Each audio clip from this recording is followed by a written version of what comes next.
Children of sex workers. How did you find out your dad was a sex worker? Story 1. My mom wasn't in sex work anymore when I was born, but she raised my older brother on money she got as a stripper. She worked customer service jobs my entire life. When I was around 7 or 8, I went to go do something on the family computer, and I saw a Facebook message she sent to her friend referencing her days as a dancer. I was super excited upon reading this and confronted my mom thinking she was a ballerina or something. She explained to me, in the most age-appropriate terms she could, that she was a stripper. Of course, she didn't go into all the details until I was older. Story 2. My mom was a stripper trying to raise 4 kids. She would work nights. I would see strange outfits and shoes in her closet and her work bag. Everything smelt strongly of cigarettes. I watched the movie Independence Day where Will Smith's wife was an exotic dancer, and I somehow figured out what that was. One morning, she and I were sitting at the kitchen table together eating breakfast. I was in 4th grade, and I asked her what her job was. She looked at me funny, and I continued by asking her if she was a stripper. She asked me why I thought that, and I explained everything I listed above. She then confirmed my suspicions and thought my dad, her ex-husband, spilled the beans on me. I assured her that was not the case, and she asked me never to tell my 3 brothers. I never did. She eventually got out of this line of work and is now very successful. I'm proud of her, and although I used to resent her for some of her choices, I understand now she did what she could to take care of her kids. Story 3. My dad straight up told me he was a gigolo in Denver in the 80s, 30 years later. He had moved out there to get away from an abusive home life when he turned 18 and found that was the best way to make ends meet. Story 4. After 2 decades plus of denial, it just is what it is. Mom was an addict, so was dad. They split and he was homeless. Mom was on welfare and dumpster dived for cash and was always broke. Looking back, I'm pretty sure she started turning tricks when I was around 12-ish. She'd get dressed up and disappear at night, leaving me alone. Later, we moved closer to my grandmother, who rented a house for us and my heroin-addicted aunt shortly before we found out Gamma had lung cancer. Some other people moved in. I'd go into my mom's room for something and pretty quickly just stopped going anywhere near her room. Found sex toys, porn VHS, some latex stuff a couple times. Walked in on a friend of hers naked in her bed with a hard-on watching porn in her room once when I was looking for her. I locked it away in that place that kids lock stuff away to forget so they can keep looking up to and loving their parents like the fucked up shit never happened. Eventually, Mom got a room at a shitty motel some miles away and just spent more and more time there. Sometimes I'd only see her once or twice a week. When she was home, it was usually long enough to bring me a couple gas station burgers. She said it was to get away from the madness at the house and to be closer to work. I never asked what work. Deep down, I think I knew. But denial is a beautiful thing when you're 13 and convinced myself it was some store, and she was more than happy to let me believe it. Eventually, Gamma finally stopped suffering, and Dad decided to try and get his shit together. And I moved with him to the original town Gamma moved us away from. Saw Mom all maybe twice in about a year. Dad did not, in fact, get his shit together, and I got shipped to Texas to live with an alcoholic aunt when I was 16. Mom and I stayed in very loose contact and talked maybe on a couple of holidays. I saw her once when alcoholic aunt shipped me back home for a week, and I stayed with Mom in that goddamn motel.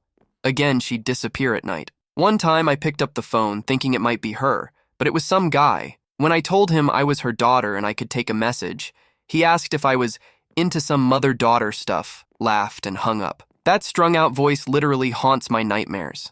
Now I'm 40. Mom and I aren't close, but we're better than we were. She went to rehab and moved to her dream state, and she lives in the Rockies. She's still clean and doing well. She has a little life and is comfortable. We text now and again, send pictures, and I'll update her on my life if something big happens. I've seen her twice.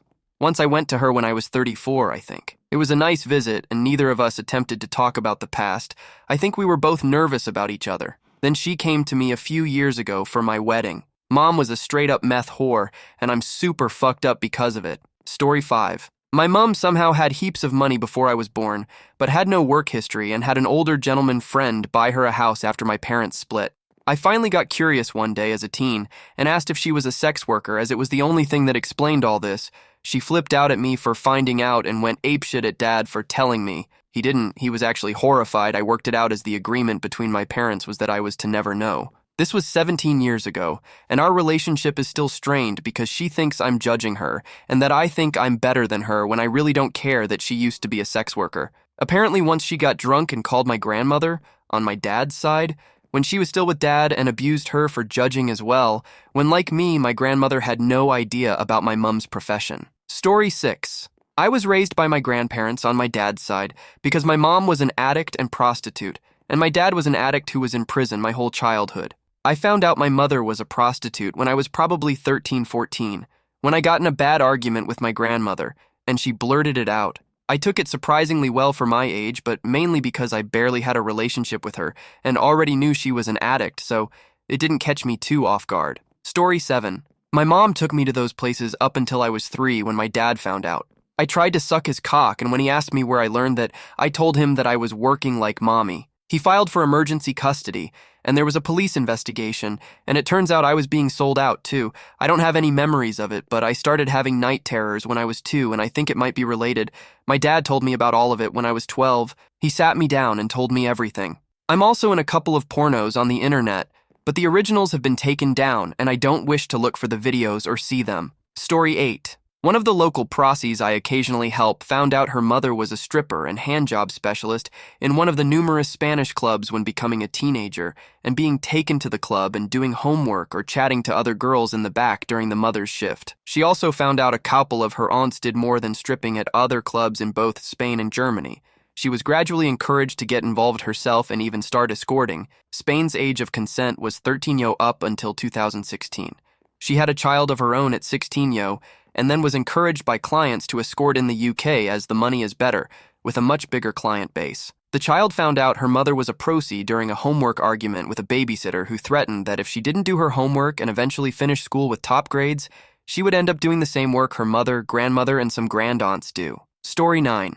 My best friend's mom used to do exotic dancing before he or his siblings were born. She, like many people in Hollywood, found it hard getting a break and stripped to pay her bills. This moved on to other things, and eventually she started dating one of the regulars, fell in love, got married, and moved off into the wilderness, living a pretty modest and Spartan lifestyle. Think they were married for a few years before they decided it wasn't going to work out and had an amicable divorce splitting their assets. The caveat being that the guy she was married to was absolutely loaded, heir to a corporate empire, kind of rich and just, decided to live simply despite his wealth. She ended up getting a few million out of it. Met my friend's dad not much later and had a family. As I recall, she was pretty open about it with my friend when we got older. To say the least, he was pretty shocked but empathized with what she had to go through and never belittled her for it. Story 10. When I was in the service, my friends found out I'd never been to a strip club and dragged me to one of the scummiest joints in town. They bought me a lap dance from a very pregnant stripper, who just happened to be the wife of my team leader. I'd met her several times, but I honestly don't know if she recognized me. She was surprisingly flexible and vigorous. I mean, she wasn't ready to pop, but you'd know she was pregnant even if clothed, and I was surprised at what she could still do. But the whole time I'm just thinking, geez, I hope your kid never finds out how you kept the baby weight off. And now I can't enjoy strip clubs. For your information, he later divorced her when he found out she was pulling in extra cash by banging guys at the club, even while pregnant. Edit. 2 things. First, I can't believe this is the comment that's gotten me the most votes for anything I've ever had on Reddit. No, I can completely believe it, in a sad way. Second, I mentioned this story to my partner tonight, who I've been with over 16 years now, and she asked what strip club it was. When I told her, she's like, oh, I used to go there for cheap drinks, and that's nowhere near the skeeviest place in town. I don't have much strip club experience. That place was just so sad and depressing, I just assumed it couldn't get worse, but I guess I was wrong. Story 11, not my parents. I was in 4th year, which is sophomore for Americans, I think. Anyway, there's a website in Ireland for escorts. A student was on the site and noticed a ma'am of one of the girls in our year was on this website offering her services. If that wasn't bad enough, she was using said daughter's name as her escort name. One thing I've never been able to wrap my head around is, how can you let some random guys do whatever he likes while calling you by your kid's name? The student obviously shared it around the school, and even though the daughter was a dickhead, I always felt really bad for her. Nothing she had done deserved that kind of attention or humiliation. Story 12. My older cousin used to do until her 12-year-old son's classmates found out about her account. Kids that age can be brutal, and he was bullied pretty hard for it. They eventually had to move school districts because it was so bad. Her baby daddy ended up winning full custody after the bullying happened again at the new school for the same reason. Her son was severely depressed and started to self-harm. Both her son and baby daddy moved halfway across the country and are doing much better now after ceasing all contact with her. All in all, it's a very sad situation. Story 13. My middle school best friend's mom was an escort in a small town in Canada. Bad divorce between the parents and the dad was violent and abusing and would hit her and my friend. He would rape her to a couple times, my friend said. She was very attractive, but an alcoholic, and she got used to getting drunk when her husband got home to numb the pain of abuse, but still got custody of my friend because he was very violent. She lost her accounting job cause of hangovers and depression. She was a good mom but got drunk really easy, and she found it easy to be a nighttime date for salesmen and traveling workers in the nearby city. She got in several car accidents because of her alcoholism, always in the early morning driving home to get my friend ready for school. She finally sobered up and realized she couldn't sell her body when sober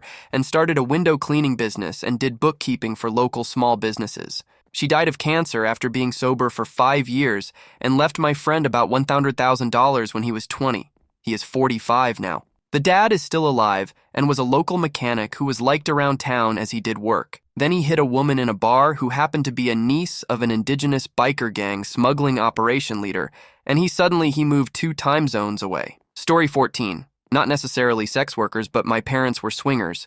My dad had taken pictures and emailed them to a swinger website to advertise them as a couple. My brother was snooping in my dad's email to figure out what was going on, that they were never home and ignoring us. I was 7-10 when they were swingers. My brother was 10-13. He found the pic of my mom and told me about it. Not in detail, but just that he found something and was going to figure it out. He then confronted them, and that was the end of their swinging days. They didn't stop because of us. They stopped because of my mom falling in love with one of the guys she swung with. The guy ended up unaliving himself. The end. So this is the end of the story. Tell me what you think about these stories in the comments section. Like and subscribe for more videos.